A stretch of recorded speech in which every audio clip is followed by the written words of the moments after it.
আল্লাহর সন্তুষ্টি লাভের আশায় পশু কোরবানির যে আয়োজনটি রয়েছে সেই খবর জানাতে এবার খুলনা থেকে সরাসরি যোগ দিচ্ছেন সহকর্মী রকিবুল ইসলাম মতি।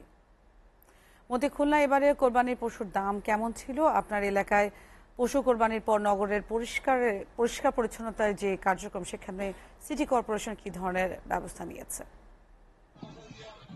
নুজহাত, সকলকে ঈদুল আজহা শুভেচ্ছা জানাচ্ছি আপনার মাধ্যম দিয়ে।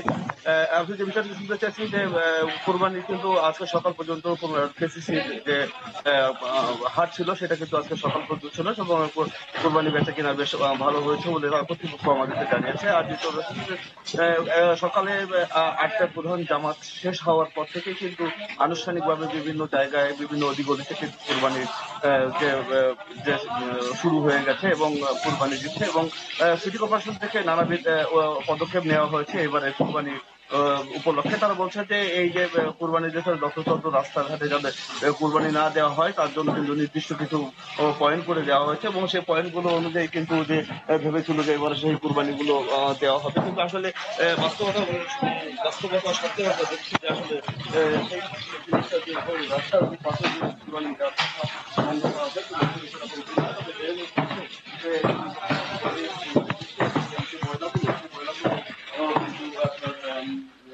জেনে যাচ্ছে।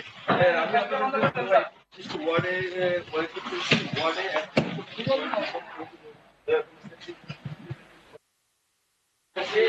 যে সেই যে পয়েন্টগুলো সেই পয়েন্টগুলো কিন্তু এখন পর্যন্ত বাস্তবায়ন করা হয়নি। এদিকে বলে রাখি কিন্তু ৮ ঘন্টার মধ্যে কুরবানির যে বর্জ্য অপসারণ সেই অপসারণের কথা ছিল, কিন্তু সেই ৮ ঘন্টা কিন্তু দুপুর ২টা থেকে সাধারণত ২টা থেকে শুরু হবে বর্জ্য অপসারণের যে কাজ সেটি, এবং সেটি কিন্তু রাতের যে রাত পর্যন্ত চলবে। রাতের ৮টা কি ৯টা পর্যন্ত চলার কথা হয়েছে, কিন্তু সেটা নিয়েও কিন্তু সংশয় থেকে গেছে যে আসলে সেই পর্যন্ত পারবে কিনা।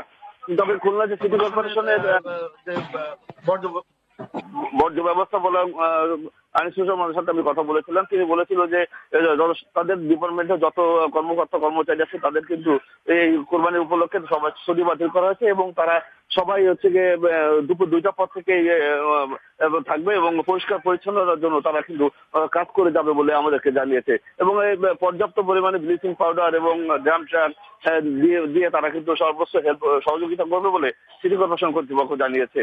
এবং এই যে এই বর্জ্যগুলো কিন্তু নিয়ে রাতে সন্ধ্যার ভিতরে কিন্তু ডাম্পিং করা হবে এবং সেটা রাজবাদ এলাকায় কিন্তু ডাম্পিং করা হবে। আরেকটি বিষয় আমি জানিয়ে রাখি নিজের, সেটি হচ্ছে যে খুলনার যে সমস্ত জায়গাগুলোতে বর্জ্য অপসারণ করা হচ্ছে এই বর্জ্যগুলো কিন্তু ৩ দিন পর্যন্ত কিন্তু সিটি কর্পোরেশন সেটি কিন্তু তারা তাদের এই কার্যক্রম অব্যাহত রাখবে বলে আমাদেরকে জানিয়েছেন। নুজাত, আমার কাছে খুলনার পশু কুরবানির বর্জ্য অপসারণ এবং ঈদের জামাতের এই সর্বশেষ খবর ছিল।